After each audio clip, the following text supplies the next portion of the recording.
ငယ်ချင်းတို့ရေဒီနေ့တော့ကစွန်းရက်ကလေးဝယ်လို့ရလို့ကစွန်းရက်ချင်းဟင်းလေးချက်မယ်ကစွန်းရက်ကိုတင်မယ်ပြီးပြီဆိုလို့ရှိရင်တော့ရေနဲ့တန်းစရာဆေးပြီးတော့စကားကုန်းလေးနဲ့စစ်ထားမယ်နော်ကဲဒီမှာကစွန်းရက်ကဆင်းနေဖြစ်ပြီးဆိုရင်အခက်ကတော့ငါးနဲ့မခက်ပဲနဲ့ပစွန်းနဲ့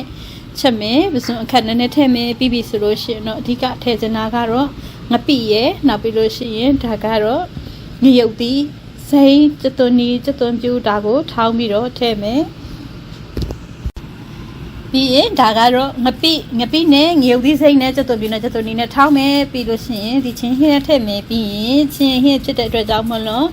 မကြီးနှစ်ကလေးလည်းထည့်ပါမယ်ကဲချင်းငန်းစဟင်းကလေးသမင်းမိစားဖို့အတွက်ချက်လိုက်ကြရအောင်နော်ကဲအခုဆိုလို့ရှိရင်တော့ဒီမှာငရုတ်သီးစိမ်းရဲ့ငပိရဲ့ကျသွန်ပြူကျသွန်နီထောင်းထားတာလေးကစင်းဖြစ်သွားပါပြီ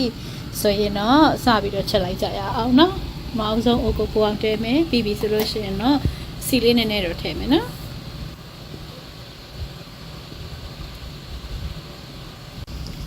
ကဲစီလေးပူပြီဆိုလို့ရှိရင်တော့ဇွန်းနာတော့ကထောင်းထားတဲ့ထောင်းလေးထည့်လိုက်ပါမယ်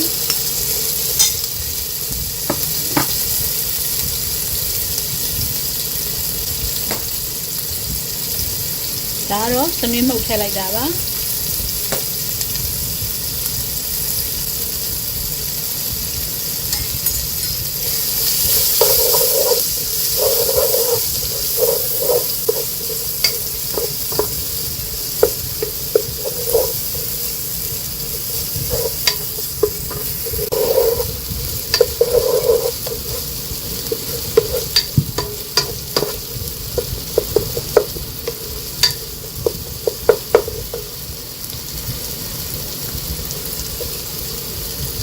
ဒီစလေးထည့်လို့ရပါပြီရှင်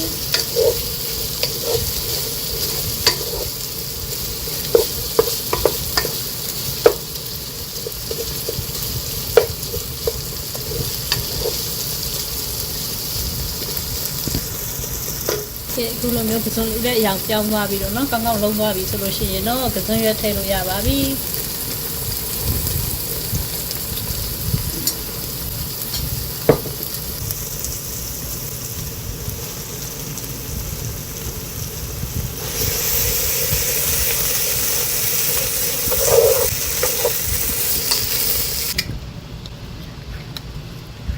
ခုဒါကတော့မကြီးနှစ်ထည့်လိုက်တာပါမကြီးနှစ်ထည့်ပါမယ်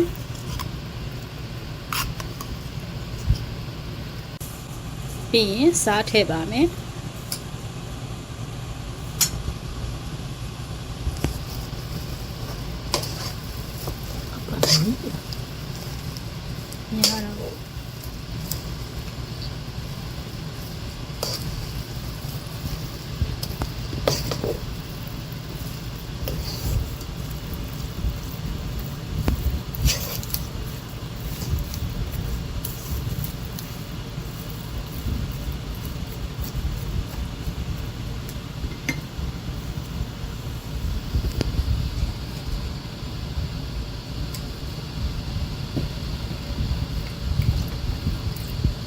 ပြီးရင်ထည့်ပါမယ်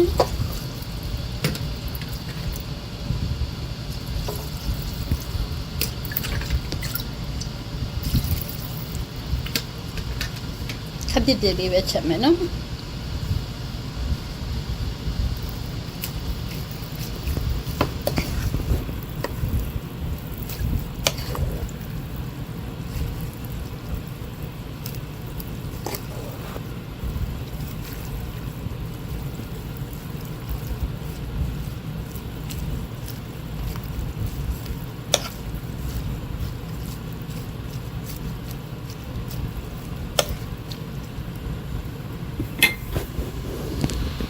ပြီးရင်ဖုံးလေးအုပ်ထားပြီးတော့ပပွက်ဆူအောင်စောက်လိုက်ကြရအောင်နော်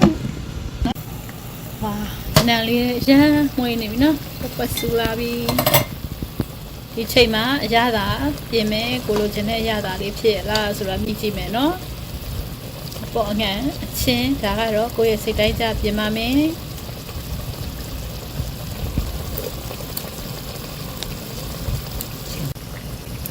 ချင်းလေးနည်းနည်းလိုတယ်เนาะကျမတို့အတွက်ဆိုရင်เนาะဒါကြောင့်မလို့မကြီးနှစ်ကလေးနည်းနည်းထပ်ထည့်ပါမယ်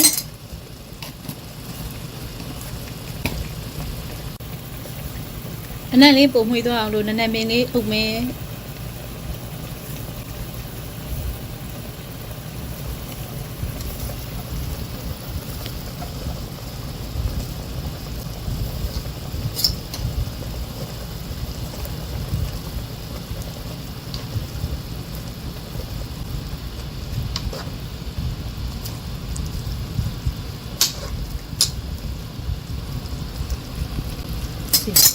ကဲဒါဆိုလို့ရှိရင်တော့အရသာလည်းရှိပြီးတော့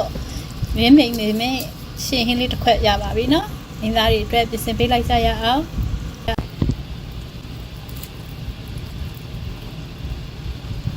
ရန်ကိုလွယ်ကူမြန်ဆန်တယ်နော်ချက်ရတာလည်းရှိသမင်းစားမိတ်မဲ့ဟင်းလေးတစ်ခွက်ကိုလွယ်လွယ်ကူမြန်ဆန်နဲ့ပဲချက်လုပ်ပြီးသွားပါပြီနော်ကဲဟင်းချက်နီးလေးတွေကိုဖက်စစ်ပတ်တိုင်းပဲတင်ပတ်ပေးသွားပါမယ် like and subscribe လုပ်ပေးထားပါဦးနော် please like and share subscribe လုပ်ပေးထားပါဦးနော်ကြည့်ရှုနေတဲ့ငွေချင်းတွေအားလုံးကိုကျေးဇူးတင်ပါတယ်အားလုံးပဲပျော်ရွှင်ချမ်းမြေ့ကြပါစေရှင်